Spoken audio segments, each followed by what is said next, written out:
Welcome to Hub History, where we go far beyond the Freedom Trail to share our favorite stories from the history of Boston, the hub of the universe.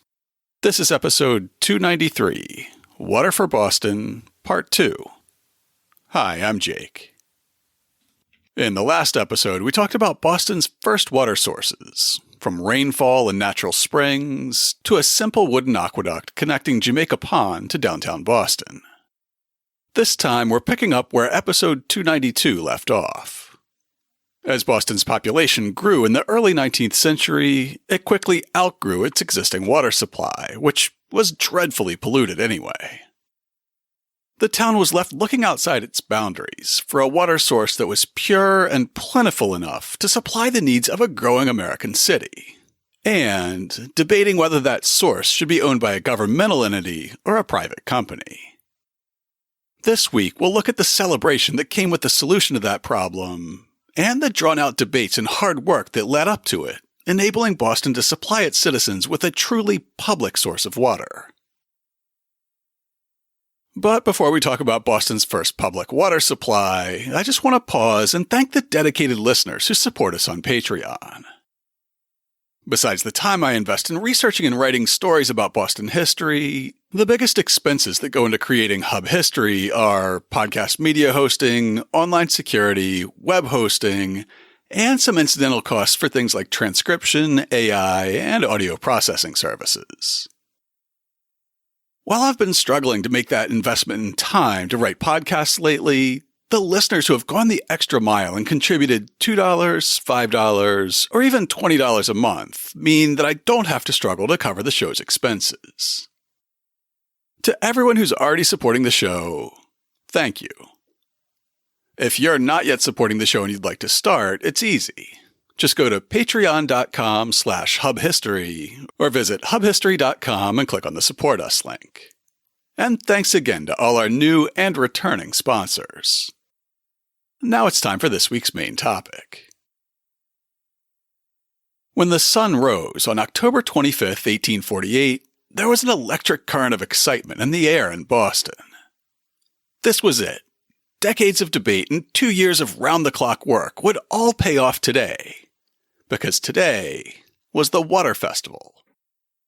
For the first time, the waters of Lake Cochituate would be introduced into Boston, and it seemed like half the city's population was gathered on the Common to watch the spectacle, and the other half was thronging the parade route leading to it.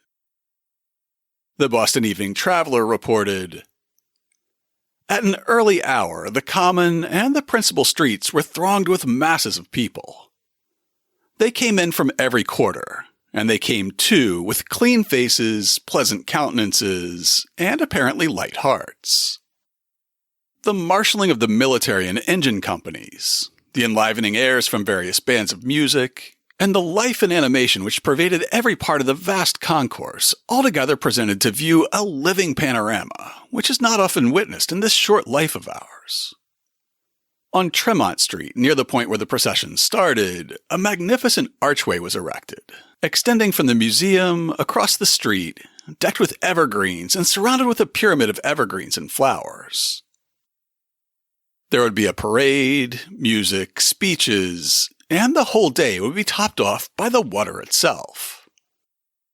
Just before sunset, the tap would be turned, and water would rise from the new fountain on the Frog Pond for the first time. Thousands gathered early in the day, staking out good viewing angles around the pond that had only recently been a marshy afterthought, and would now become a focal point of the Common. The party started early in the day. In his book, City Water, City Life, Carl Smith describes the parade. Boston's celebration began with an early morning 100-gun salute and an exuberant cacophony of church bells. School and business were canceled, and an enormous throng of residents and people from out of town, including 2,000 factory girls from Lowell, assembled to witness a parade with so many marchers that it took over 2 hours for the entire procession to pass any given point on the route. The parade comprised public officials and dignitaries from near and far, clergymen, Harvard students, firemen, representatives of several trades, and members of benevolent organizations, fraternal orders, and temperance societies. They moved variously on foot, on horseback, and in carriages, escorted by bands and military companies. Floats carried everything from livestock to fully functional printing presses to a complete three-masted ship towed up the streets from the harbor. Finally, as the sun began to sink, the multitudes leaned in close around the speaker's lectern at the Frog Pond. The Handel and Haydn Society sang a hymn that had been specially composed for the day. The Reverend Daniel Sharp gave a prayer about water, and then the first comments were from Nathan Hale. Not the Revolutionary War spy who regretted that he had but one life to give for his country, but that Nathan Hale's nephew, who was the publisher of the Boston Daily Advertiser and one member of the three-man commission that had been in charge of selecting a water source for Boston. At the Water Festival, he focused on the great public benefit that the new Cochituate water would provide. Boston, in the periods of her early history, was celebrated for the abundance of her springs of pure water. But in the progress of a great community, nothing essential to its growth can be stationary or limited. These springs are no longer sufficient for the nourishment of the vast population, which commerce, industry, and liberal institutions have planted on this peninsula. The same principle which compels us to seek for food and for articles of luxury beyond the products of the neighboring country leads us to look abroad for a more ample supply of water. We at the same time avail ourselves of one of the most obvious benefits of a compact society, in making use of its combined resources to provide this necessary of life to every family, and to relieve them from the labor of drawing it from the recesses of the earth, or of gathering it in cisterns as it falls from the clouds. Coming to the lectern next, Mayor Josiah Quincy gave an address. Now, I don't mean Colonel Josiah Quincy, Abigail Adams' uncle who the town of Quincy is named after, nor do I mean that Josiah Quincy's son, Boston Mayor Josiah Quincy, whom Quincy Market's named after, but rather Mayor Josiah Quincy's son, Mayor Josiah Quincy Jr., whose grandson would also one day be Boston Mayor Josiah Quincy. That's clear enough, right? Mayor Quincy had been one of the earliest advocates for a truly public water supply for the city, and he proudly described the work that had been done to bridge valleys and tunnel through mountains, and the craftsmanship reflected in beautifully pointed masonry buried where the human eye would never again see it. He acknowledged the great cost of the project, but he told the citizens that both the cost and the benefit were shared by all Bostonians, binding them together as one body. Pipes from the mains are inserted at the expense of the city into every house. The water rent is placed at a price that renders it economical for everyone to take it. All citizens, whether they take it or not, will, after the expiration of 2 years from the completion of the work, be obliged to make up the deficiency of the rent and the general tax. All, therefore, are called upon by the natural desire of enjoying what they are obliged to pay for, from economy and from public spirit, to take the water and receive a blessing which, after enjoying it for 1 year, neither they nor their families would abandon for 10 times its cost. If it is generally used, the tax will be a burden on no one at present. The city lands will rapidly extinguish the principle, and our posterity will enjoy free water on a free soil. As the sun began to sink slowly below the horizon, Mayor Quincy had to cut his planned remarks short to allow time for the water itself to take center stage, wrapping up his remarks by saying, "Fellow citizens, our great work is accomplished. Our bread shall be given us, our water is made sure." The next day's Boston Evening Traveler describes the scene that followed. The mayor arose and said, "Fellow citizens, it is proposed to admit the waters of Lake Cochituate into the city. All those in favor will say aye." The response was in a voice of thunder. The signal was then given, and upward gushed the pure water to the height of at least 70 feet. The cheering of the people at this moment was perfectly overwhelming. The schoolchildren who were assembled in great numbers on the north side of the pond raised their voices, and to the music of the falling water sang an ode. All this time the procession was marching upon the common, and the music of the distant bands, the tramp of men, The chants of the children, and the interested and almost hushed look of the vast audience as they looked with interest upon the falling waters, formed a scene of unparalleled sublimity. This scene of unparalleled sublimity marked the culmination of decades of debate among Bostonians. In our last episode, we heard how Boston's early springs and wells ran dry by the early 19th century, but private companies were able to deliver water to the richest Bostonians. By the 1820s, the private water companies and their investors were locked in debate with advocates for a public water supply, who wanted to provide free water on free soil as one of the benefits of the social compact. In his book, Eden on the Charles, The Making of Boston, historian Michael Rawson describes how the idea of a publicly funded water supply for the city started gaining traction. Reformers claimed that access to sufficient clean water was a right rather than a privilege. This was the argument most welcomed by the working classes, and it was the most controversial. It was probably the most heartfelt as well, for the city's doctors were among the few upper-class Bostonians who routinely visited the city's slums and saw firsthand the consequences of an inadequate water supply. Reformers often based this argument on a deceptively simple analogy between water and other parts of nature to which humans seem to have a clear right, particularly air and sunshine. Avarice cannot withhold it, cannot stay it in its mission to all mankind, to bless all conditions of men, wrote Boston author John Stowell Adams. It comes down from above like sunlight, and like that is free to all. Water's essential qualities made the comparison seem reasonable. Rain, air, and sunshine seemed to come unbidden from the sky to form a trinity of resources without which humans, and many other forms of life, could not survive.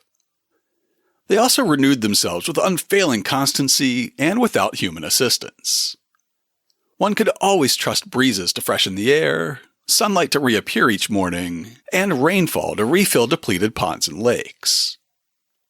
As we discussed in the last episode, by the time the debate between public and private water supplies reached its peak, Boston's springs and wells were long polluted by human waste, and the water they gave had long been too mineral-laden to be useful for washing or cooking. Along with washing, cooking, and drinking, there was another important reason why Boston was desperate for water.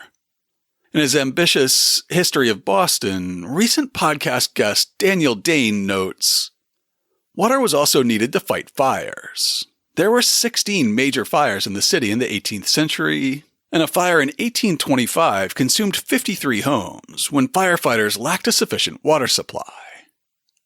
That fire would have been fresh in the mind of the first mayor to urge a public water supply for Boston. Before Josiah Quincy took up the mantle of public water, Harrison Gray Otis was one of the first and loudest voices calling for publicly provided water. A 1916 financial history of Boston, prepared by Charles Huse for the Harvard Economics Department, describes the early arguments for public water. In the inaugural of Mayor Otis in 1829, and again in the address of Theodore Lyman Jr. in 1835, the introduction of city water was strongly urged. Mayor Lyman succeeded in obtaining the appointment of a committee, under whose direction Colonel Loamy Baldwin made the survey. As a side note, Loamy Baldwin was a trusted voice because he had also surveyed the Middlesex Canal in the 1790s, as we learned back in episode 225.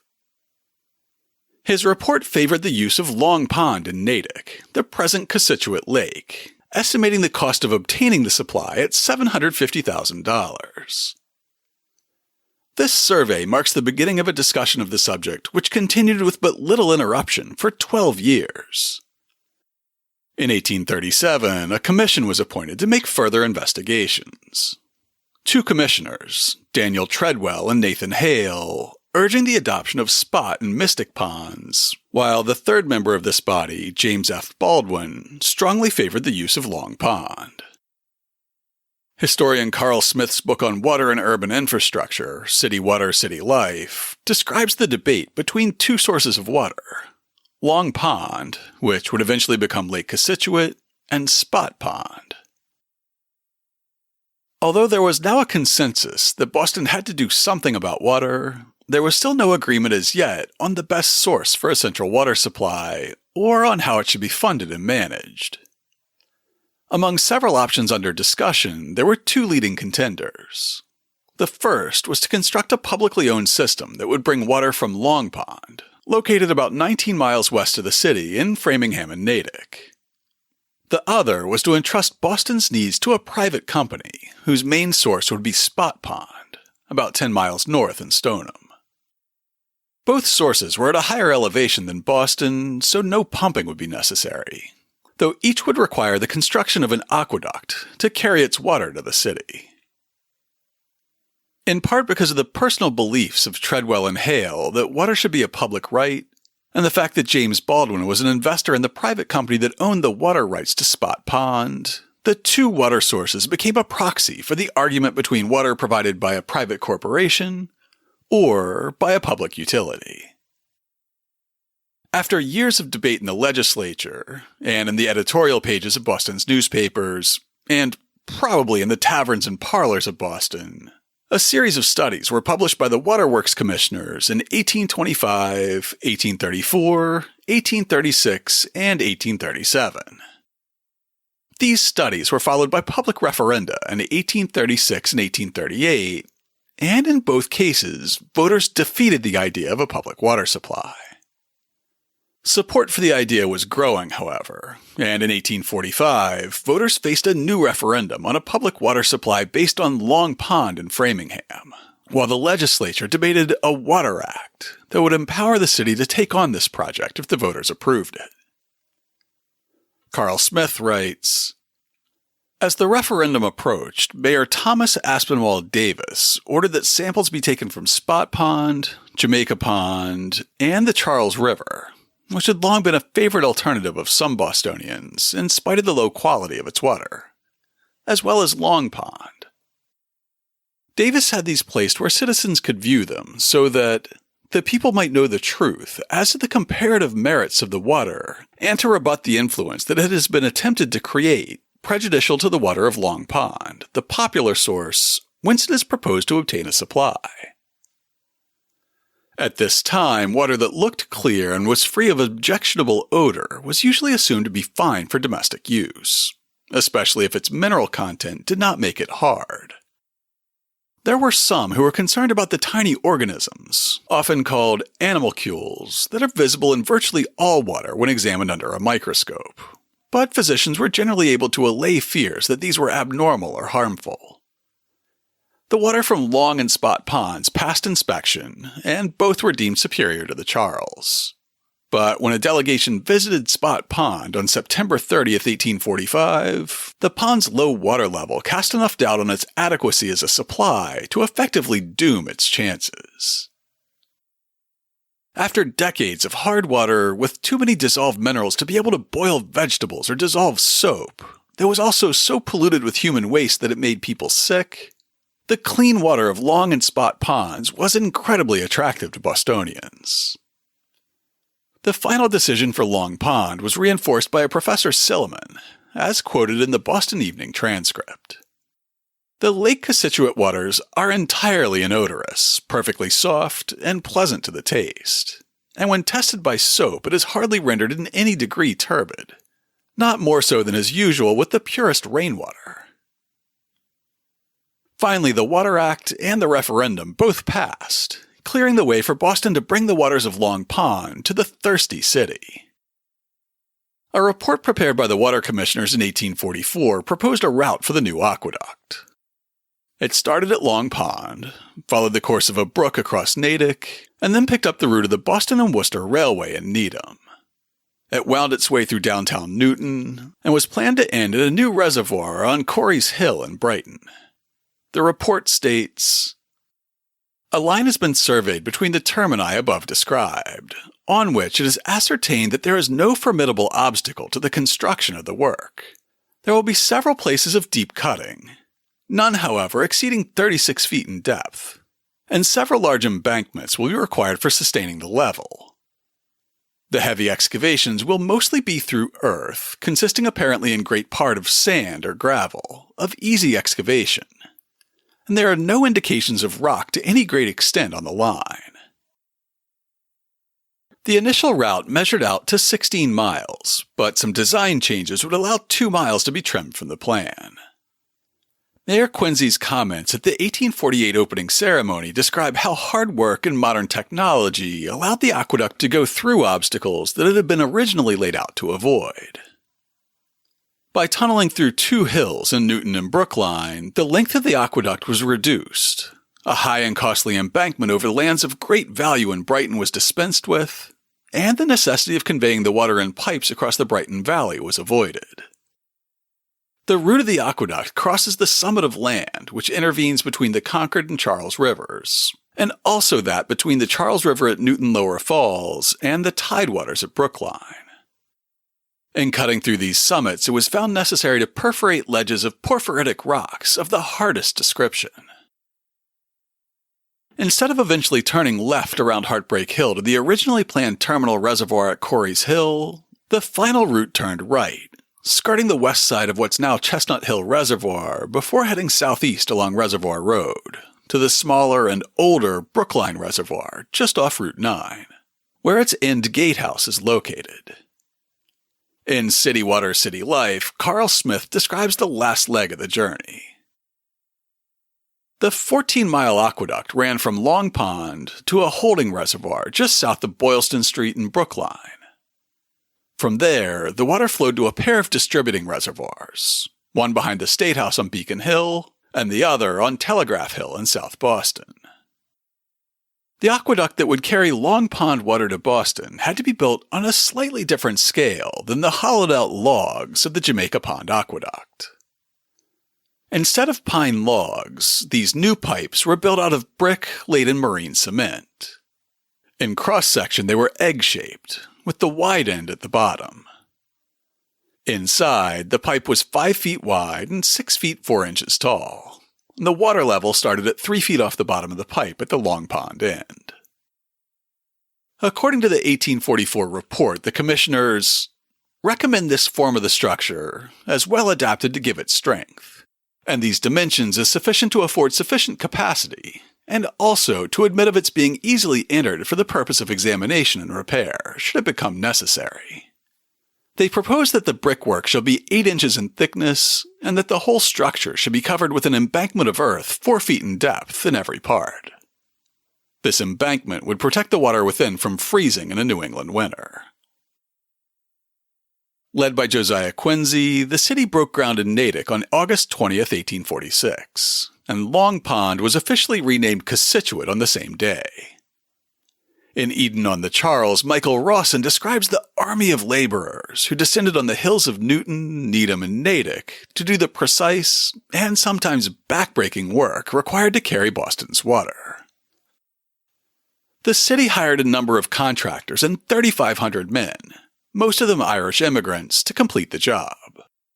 Carpenters, blacksmiths, bricklayers, stonemasons, and countless laborers moved soil and rock to construct a brick, egg-shaped aqueduct 5 feet in width, over 6 feet in height, and 15 miles long.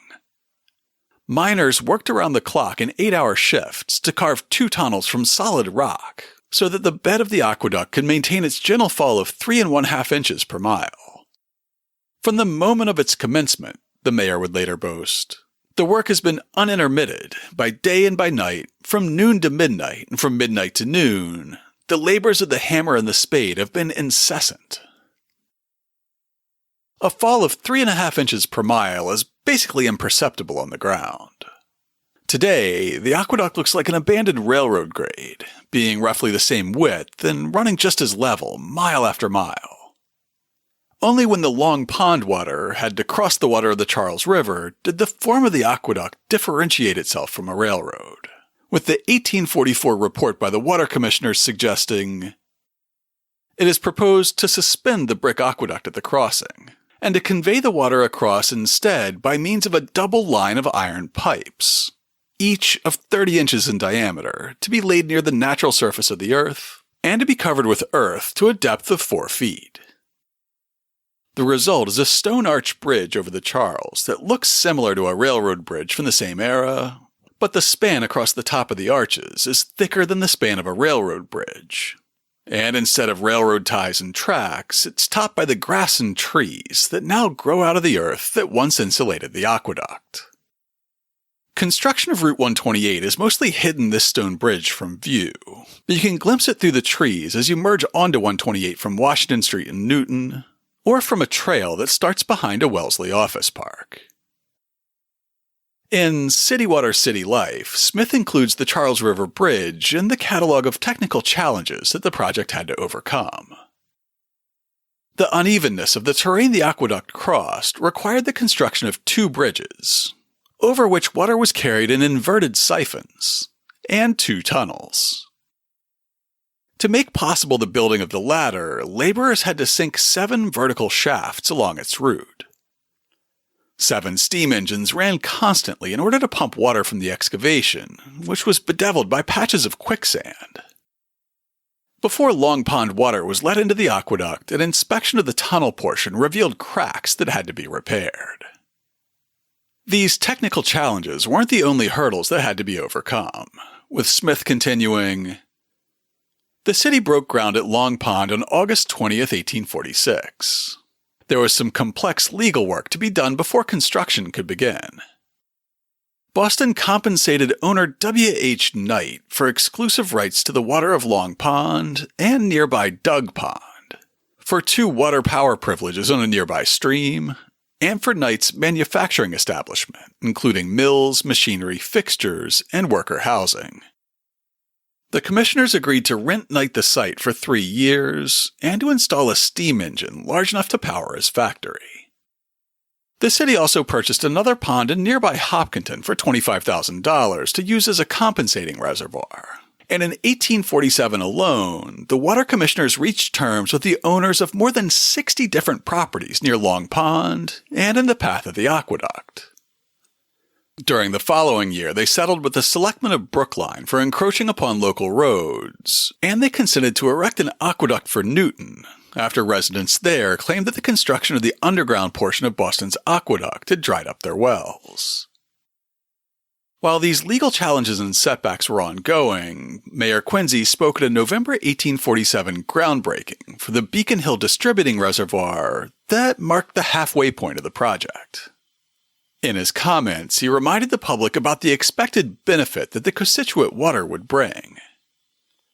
After just over a year of round-the-clock labor, the first public water supply for Boston was almost within reach, and Quincy announced that it will aid the poor woman toiling for her children at the washtub. It will minister to the proudest beauty in the luxury of her chamber. It will cool the fevered brow of disease, and will be a cordial to the parched lips of the intemperate. It will promote moral as well as physical well-being, for cleanliness, according to Whitfield, stands next unto godliness.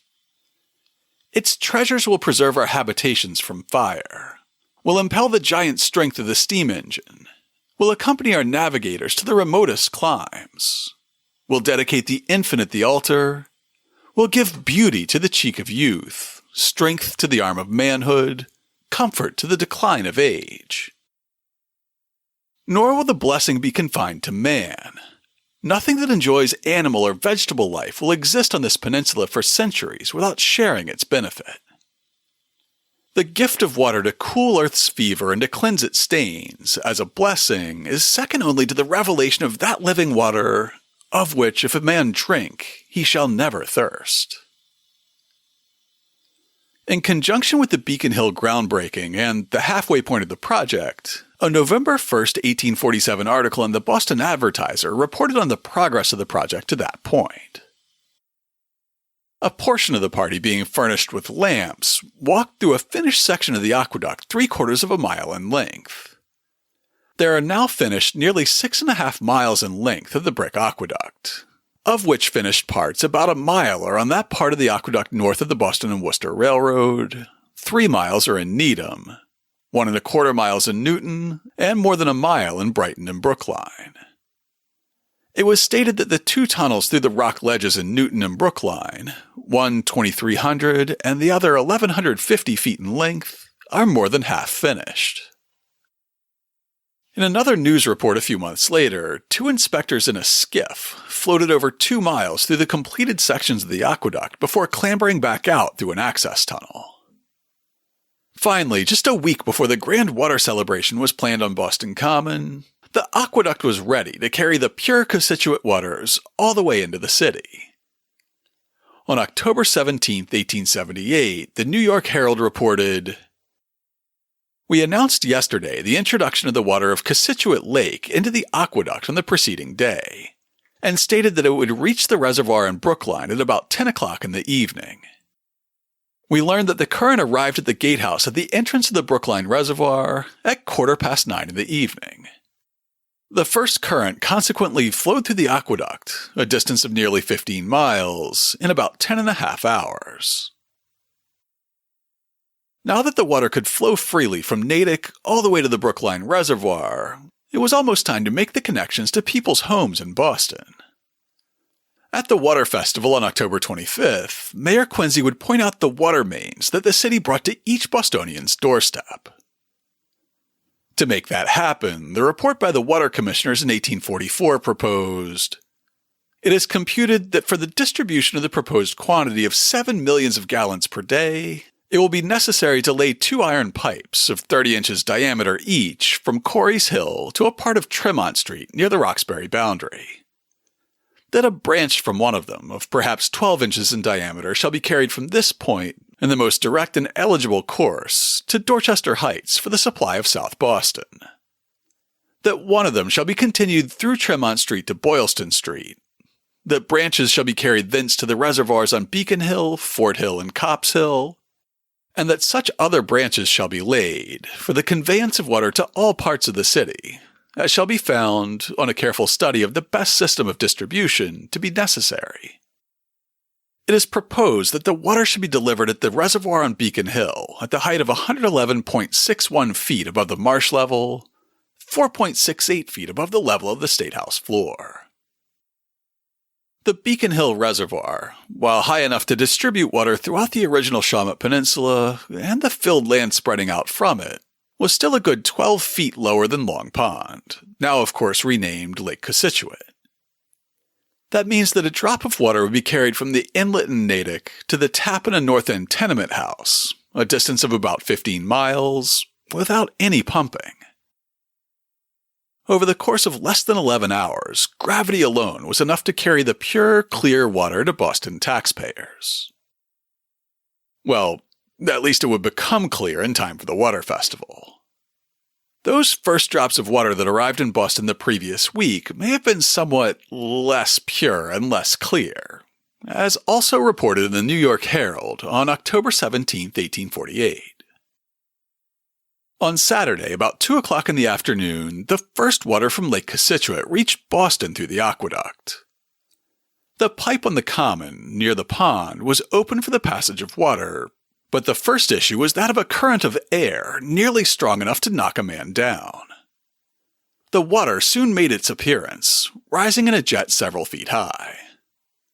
By its color, some of the spectators mistook it, or pretended to mistake it, for cognac or old port.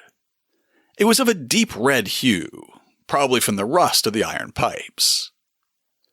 It is now running through the main pipe through the northern part of the city into the harbor at the lower end of Hanover Street. A few days will suffice to clear the pipes and render the water fit for use. In their comments at the Water Festival, Nathan Hale and Josiah Quincy both stressed the enormous public benefit of the new waterworks, and their comments about the cost of the project emphasized that it was a worthwhile investment in the future. There was good reason not to delve too deeply into the details.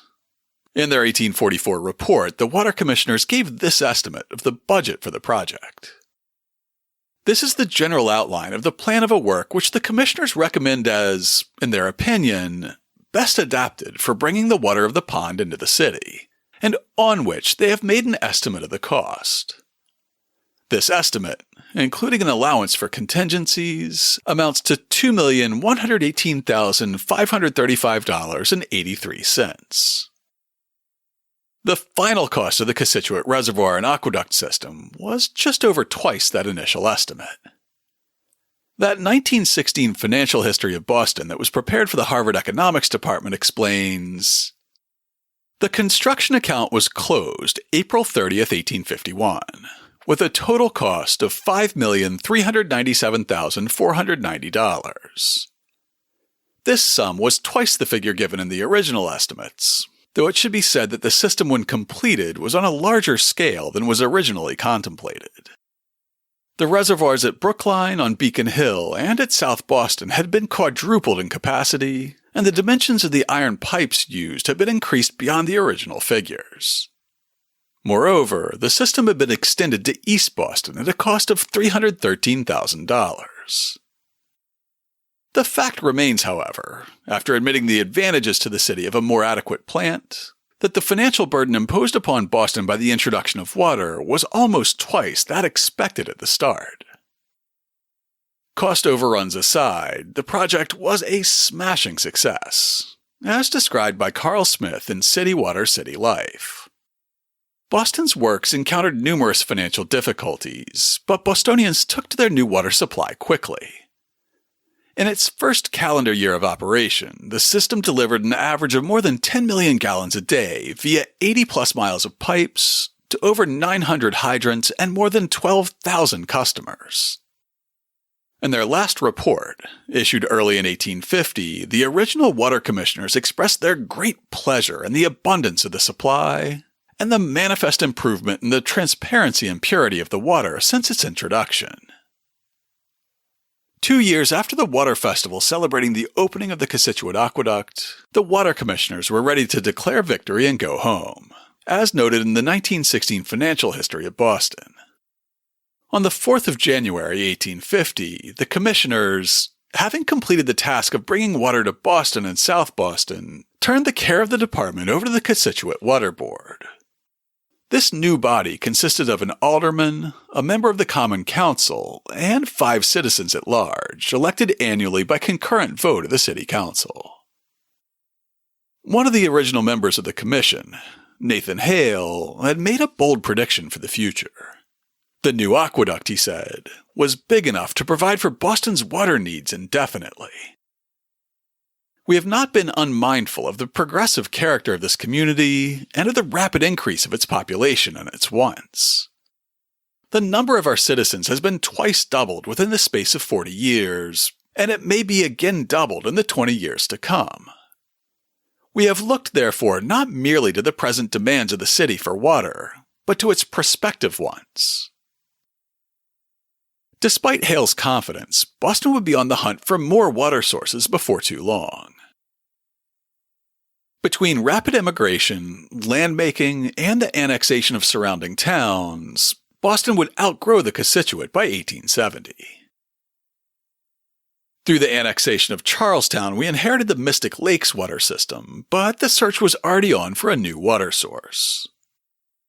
Another pond was located in Framingham, just a few miles from Lake Cochituate, and water from the Sudbury River watershed was diverted through it and into a new aqueduct that nearly paralleled the Cochituate Aqueduct across Wellesley and Newton.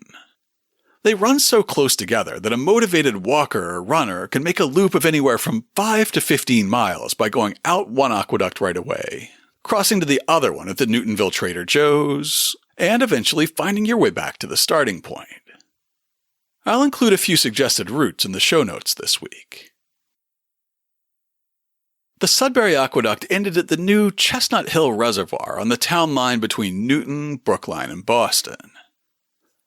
A massive new pumping station delivered water against the forces of gravity starting in the late 1880s, now standing as the Waterworks Museum. You can learn a bit more about the Chestnut Hill Waterworks and the mind behind its giant steam engines in episode 137.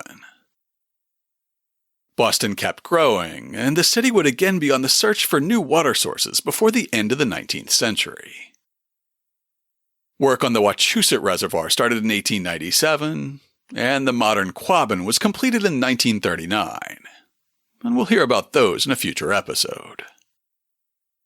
With the newer, larger water system in place, the original aqueducts were no longer useful by the mid-20th century. In 1951, the Cochituate system was taken offline, And in the decades since, parts of it have been cut off or filled in, severing the Cochituate from Boston. In 1978, the Sudbury Aqueduct was mothballed. It was no longer in daily use as part of Boston's water supply, but it was kept in good working order so it could serve as a backup system in case of emergency. In 2010, that emergency finally came.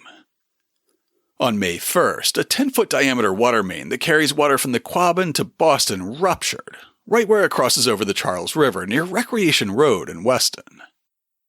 A press release from the MWRA stated, "This 120-inch diameter pipe transports water to our communities east of Weston, as far north as Wilmington and south to Stoughton. Water is leaking into the Charles at a rate of over 8 million gallons an hour. Crews are on site and engineers are assessing the situation to determine next steps." Within hours, the emergency system was up and running, with an update announcing, "MWRA is activating its emergency water supplies, such as the Sudbury Aqueduct, Chestnut Hill Reservoir, and Spot Pond Reservoir. This water will not be suitable for drinking, but can be used for bathing, flushing, and fire protection." A boil order was issued for Boston and for all MWRA communities east of Weston, but a later study revealed that even our untreated, untested backup water supply had been safe for drinking all along, because Boston has had the best daggone water supply in the country since 1848. To learn more about the Cochituate Aqueduct, check out this week's show notes at hubhistory.com/293. I'll have links to some suggested walks along the Sudbury and Cochituate rights-of-way in Newton and Wellesley, as well as links to news stories about the 2010 water main break.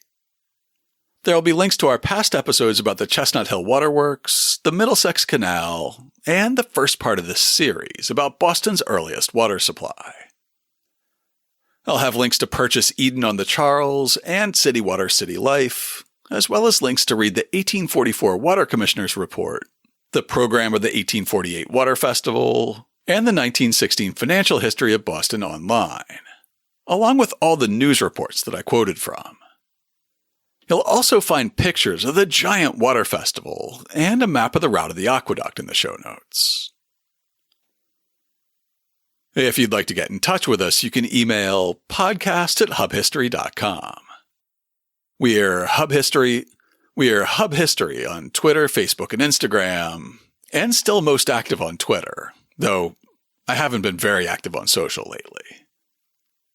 If you're on Mastodon, you can find and follow me as @hubhistory@better.boston. The easiest way to reach me is to go to hubhistory.com and click on the Contact Us link. While you're on the site, hit the subscribe link and be sure that you never miss an episode. If you subscribe on Apple Podcasts, please consider writing us a brief review. If you do, drop me a line, and I'll send you a Hub History sticker as a token of appreciation. That's all for now. Stay safe out there, listeners.